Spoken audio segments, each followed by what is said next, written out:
What's your perspective on this? There's a Samoan expression there.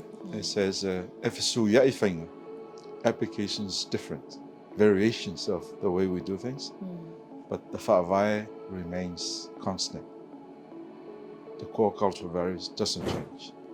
So the 6 core cultural values that I've identified from doing this research. Number 1 is the Tofi. Number 2 is the Matai system. Number 3 is, they call it Tofa and Moe. Number 4 is alofa. Number 5 is fealoa'i. For everything we grow up and do, there's got to be a foundation. We've got to start from somewhere.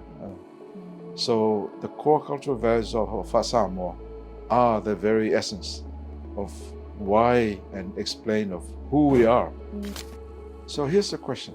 They learn all that, what to do and how to do it, but they never learn why. I thought I was gonna finish the book and then that's it, but it doesn't look like it is, because there's a lot more work to do.